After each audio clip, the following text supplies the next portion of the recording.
Спасибо. Михаил Бангирович Челезов, пожалуйста. Спасибо большое, уважаемая Валентина Ивановна. Уважаемый Роман Владимирович, сейчас активно развивается дорожная сеть Северокавказского федерального округа. За последние 2 года 61 километр автодороги Р-12 «Кавказ» на территории Республики Дагестан расширен до 4 полос.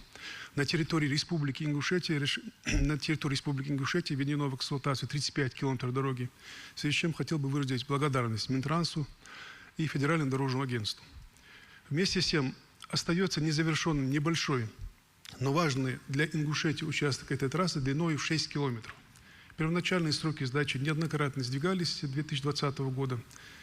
Сложившаяся ситуация негативно сказывается на транспортной логистике региона, затрудняя передвижение транспорта, создает социальное напряжение среди населения, а также аварийную ситуацию на дороге, где на ремонтном участке за 2024 год зафиксировано 9 ДТП. Уважаемый Роман Владимирович, учитывая важность реконструкции дороги «Кавказ», возможно ли ускорить завершение строительства этого проблемного участка? Спасибо большое. Спасибо большое, Михаил Бангирович.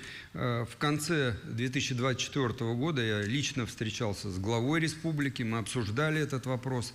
Затяжка сроков связана с оформлением земельно-имущественных отношений, земельные участки, там требуется уширение трассы, они не позволяют в существующих габаритах реализовать этот проект.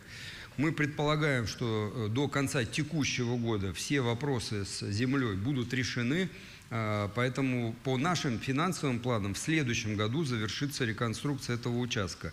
Если мы с землей вопросы решим раньше, и нам республика окажет в этом содействие, то мы сдвинем, как говорят, влево финансирование и, возможно, реализуем этот проект в текущем году. Спасибо большое.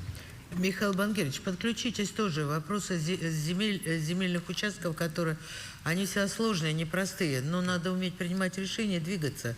Потому что если не урегулированы правовые вопросы, о каком продвижении дальнейшим проектом можно говорить, тем более Роман Владимирович готов даже влево сдвинуть, но надо вам свою часть пути пройти региону, да, без вас это решить невозможно, поэтому тоже подключитесь, пожалуйста. Спасибо большое. Спасибо.